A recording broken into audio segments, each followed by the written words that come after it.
Al momento de recargar, además de hablar, podrás utilizar Facebook, Twitter y WhatsApp sin descontar un solo peso de tu saldo. Con Claro es posible. Vamos a hablar de economía. Durante esta semana el ministro de Hacienda Alberto Arenas encabezó una delegación que fue hasta Londres para la apertura de la Bolsa de Valores de Londres, el Chile Day, para incentivar la inversión entre ambas naciones. El problema es que tras una entrevista al Financial Times, fue este mismo periódico británico quien criticó duramente la economía de nuestro país, la calificó de la nueva mediocridad.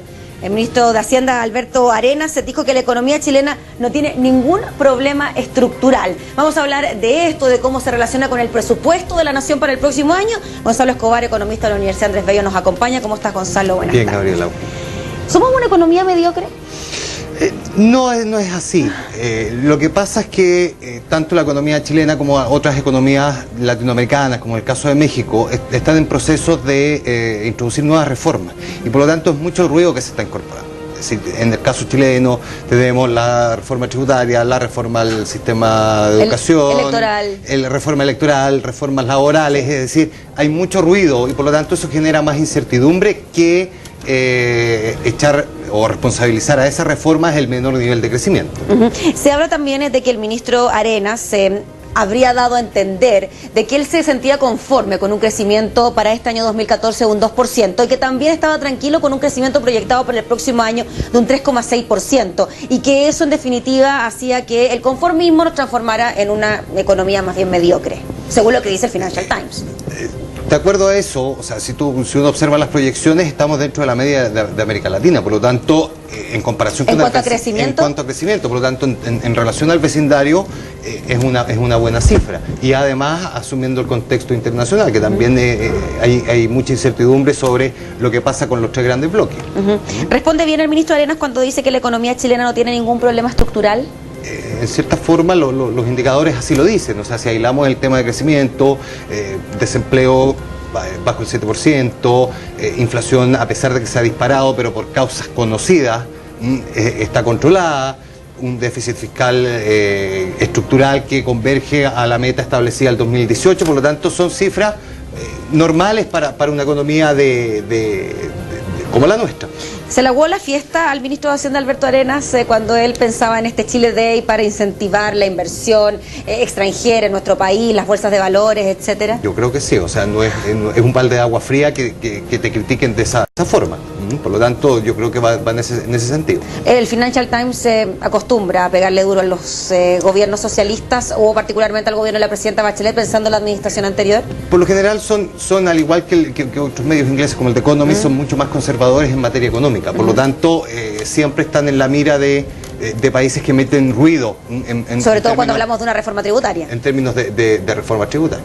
¿Y qué pasa en medio de esta reforma tributaria que ya está aprobada, despachada? ¿Qué pasa con el presupuesto? Se habla que 2.300 millones de dólares recaudados por la reforma se inyectan a este presupuesto contracíclico, como se le ha llamado, con un gran gasto público de un 9,8%. ¿Se relaciona el uno con el otro? ¿Es lo que se debía hacer? Sí, hay parte ya de los ingresos tributarios que están considerados dentro del presupuesto, que estamos hablando en torno de 55.000 millones de dólares, es decir, casi un 21% del Producto Interno Bruto. Y ya están incorporados algunos efectos de la reforma tributaria que va a empezar, que comenzó con algunos impuestos durante este mes y que gradualmente vamos a ir viendo. ¿Qué significa que el presupuesto sea contracíclico? La característica que tiene la política fiscal es tratar de suavizar el crecimiento. Es decir, evitar que entremos a situaciones donde un país en un año crece mucho, al año siguiente crece poco. Es decir, tratar de hacer lo más parejo posible el nivel de crecimiento. Por lo tanto, en periodos donde la actividad crece muy rápido, se trata de hacer un gasto público o una política fiscal restrictiva, es decir, tratar de frenar ese impulso. Perfecto. Y en este caso, como la economía estaba en un periodo no de contracción, sino que de un menor ritmo de actividad, hacer un presupuesto contracíclico, es decir, es un presupuesto expansivo que trata de inyectar estímulos para que la economía recupere un nivel de crecimiento lo más rápido posible.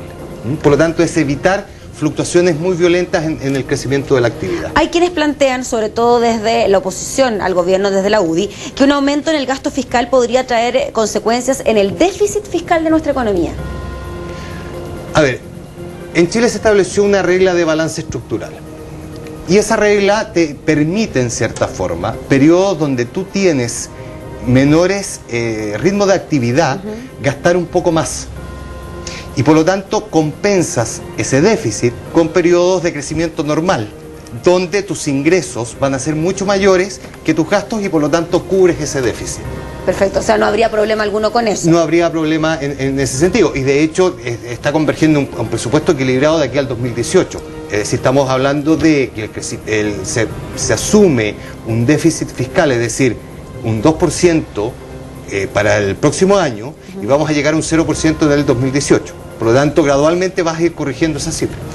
Cuando hablamos de que la economía está pasando por un proceso de desaceleración, que se está creciendo a ritmos bastante bajos, el IPC de agosto, el IMASEC de agosto fue de un 0,3%, se pronostica un crecimiento del 2% para este año, de donde el Estado de Chile, y para explicarlo en términos súper simples, saca más plata, saca esta gran cantidad de dinero para aumentar la inversión pública y el gasto fiscal, si es que se supone que el crecimiento de este año fue bastante bajo. La principal fuente de ingresos de la economía chilena proviene de lo que recauda el Estado en impuestos. Es decir, estamos hablando en torno al 80% de los ingresos es a través de impuestos. Ya eso tienes que agregar que en torno al 5% proviene del cobre, de recursos que traspasa Codelco al Estado. Por lo tanto, son las dos fuentes principales de ingresos. Y si la economía crece este año en torno a un 2%, se traduce que los ingresos fiscales aumentan también en un 2%. Por lo tanto, el mismo crecimiento te va aportando mayores ingresos a las arcas fiscales. Supongamos en que te aporta un 2% según el crecimiento de este 2014. ¿De dónde sacamos entonces el 7,8% restante que va a crecer el gasto fiscal? Parte viene por el lado de la reforma tributaria. 2.300 millones de dólares. Exacto, es decir, parte también lo tienes financiado por efecto de la reforma tributaria y te puede quedar también la alternativa de endeudamiento, aprovechando, a veces se hace aprovechando coyunturas internacionales donde las tasas de interés son mucho más bajas y te conviene endeudarte para financiar parte del gasto. Aquí no es válido el argumento que cuando las vacas están flacas lo mejor es ahorrar para tener dinero para los años siguientes, sino que ese argumento no estaría presente dentro de la discusión de este presupuesto. Lo que pasa es que hay un fondo especial del cobre, el Fondo de Estabilización de Precios del precio del cobre. Y lo que te obliga por ley, en cierta forma, es a que a partir de cierto valor tú estás obligado a ahorrar parte de los ingresos provenientes del cobre. Por lo tanto, por eso se pone mucha atención a la hora de elaborar el presupuesto, cuál es el precio estimado para el cobre. Porque ahí también determinas cuánto puedes gastar y cuánto puedes ahorrar. Correcto, o sea, este año está en torno a los $3.12, por ahí la estimación del precio del cobre para el presupuesto. Por lo tanto, si estás en un nivel más o menos de los $3,25 promedio del cobre, esa diferencia la tienes que ahorrar. Cuando hablamos de un aumento en la inversión pública, en el gasto público, el monto exacto es 7.272 millones de dólares. El objetivo, reactivar la economía, crear empleo e impulsar reformas sociales. La creación del empleo parece ser una de las preocupaciones principales por parte del gobierno cuando estamos en momentos de desaceleración económica. ¿Se invierte más para generar mayor empleo? Correcto, porque en cierta forma el gasto público tiene un efecto multiplicador, o sea, genera efectos sobre otros sectores y al igual que la inversión. El gasto de inversión, primero que nada, te demanda mayor contratación de mano de obra, intensiva en mano de obra, te demanda insumos y por lo tanto toda la industria que se mueve en torno a la construcción, principalmente la industria proveedora, empieza a demandar una mayor cantidad de mano de obra, es decir, entras en una especie de círculo virtuoso.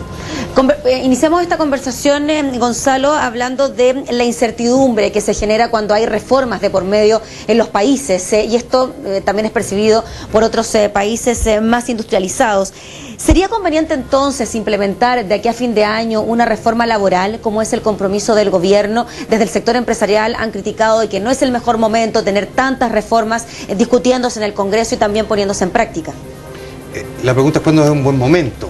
Es decir, ahora que estamos en un periodo, claro, supuestamente de recesión, claro, puede generar efectos sobre el empleo, pero cuando estás en un periodo de expansión es muy probable que la respuesta sea, bueno, pero si está todo funcionando bien, ¿para qué lo vamos a hacer? Y además hay otra variable en juego, los gobiernos son muy cortos, son de 4 años. Y un proyecto de esa envergadura claramente demora mucho tiempo su tramitación dentro del Congreso. Y ahí, en cierta forma, la explicación de por qué la velocidad con la cual se han introducido las reformas. O sea, de todas maneras podría ser conveniente ahora, a pesar de la este miedo que puede correcto. existir desde el sector empresarial de que tanta reforma puede afectar también al empleo. Correcto, correcto. Gonzalo, cuando estamos hablando también de los recursos para cada una de las áreas, sin duda que educación, tenemos una reforma de por medio, hay una serie de iniciativas que se están discutiendo en el Congreso, pero se criticó que el presupuesto de este año para el sector educacional no fuera tan importante como se pensó en un momento. ¿Qué pasa con eso? ¿Se tienen que distribuir bien las platas? ¿Se le puede otorgar más a una que a otra? A ver, lo que sucede es que la reforma todavía no está, la reforma educacional no está en funcionamiento, ni siquiera está en plena tramitación. Por lo tanto, gradualmente vas a ir inyectando los recursos de educación. Y hay que tener en claro también que no existe ningún impuesto amarrado a algún sector. Por lo tanto, tú puedes, por el momento, la mayor recaudación reasignarla a otras áreas que también sean de prioridad dentro del programa de gobierno. Es decir, de ahí que viene que los mayores gastos estén en educación, en salud, en vivienda, en transporte y en obras públicas, que son el gran componente de donde van destinados los recursos.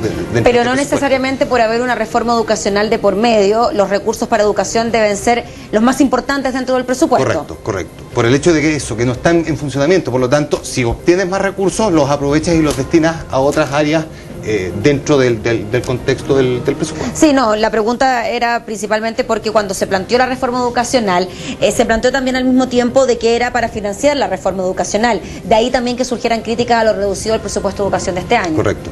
Reducido entre comillas. Entre comillas, pero esa es la explicación en cierta forma. Es decir, como no están en operaciones, van a estar los fondos disponibles para que en el momento en que entre en vigencia se vean reflejados en el presupuesto. En cuanto a salud, recibirá un 85% más de recursos que el 2014. ¿Es perceptible ese aumento en los recursos por parte del usuario que se atiende en el hospital público y en el consultorio? Va a depender de a qué vas a destinar. Es decir, si es atención primaria o es un consultorio o es la construcción de hospitales. Y esto no considera porque el ítem no necesariamente está relacionado a capital humano, por decirlo a mayor contratación de médicos, sino que cuando hablamos de inversión está principalmente infraestructura hospitalaria. O sea, quizás podemos percibir una mejora en salud cuando tengamos un consultorio nuevo en el barrio, un hospital nuevo. Lo veas reflejado cuando entre en funcionamiento una operación, la inversión. Y en el día a día, Gonzalo, cuando hablamos de este presupuesto, que a veces parece tan lejano, pero que finalmente regula todas las platas en el país, ¿es perceptible que haya aumentos en ciertas áreas o el ciudadano normal no se da cuenta, no logra percibir estas diferencias? Dependiendo del tipo de gasto. Es decir, el de infraestructura queda claro porque cuando ves la obra terminada te das cuenta. Pero también otra partida importante, que es donde sí uno lo puede ver reflejado, es el tema de subsidios y transferencias. Que el Estado otorga a ciertas personas en el... ¿Bonos? Bonos, subsidios al consumo de electricidad, ese tipo de transferencias que realizan. Cuando aumentan ciertos beneficios sociales para los sectores más vulnerables. Correcto, es decir, principalmente a través de beneficios sociales, no necesariamente bonos, sino que subsidios o transferencias. Y precisamente podemos ver que cuando la economía no está tan bien, el gobierno también opta por entregar ciertos subsidios, ciertos bonos adicionales, por lo tanto ahí se nota que el aumento en la inversión pública también ha crecido. Principalmente el gasto, es decir, históricamente el famoso subsidio a la contratación de mano de obra, por ejemplo. Que se dan periodos donde hay una recesión, que se incentiva a contratar mano de obra, donde el Estado cubre parte del salario por un determinado periodo de tiempo. Muy bien, pues Gonzalo, te agradecemos por compartir estas reflexiones sobre el presupuesto, que a todo esto debe estar despachado a fines del mes de noviembre en el Congreso, así que todavía queda para rato de tramitación. De hecho, está en comisión mixta. Sí, todavía. Gracias, Gonzalo, que esté muy bien. Nos reencontramos la próxima semana y nosotros nos despedimos también de ustedes agradeciéndole por estar junto a nosotros. La invitación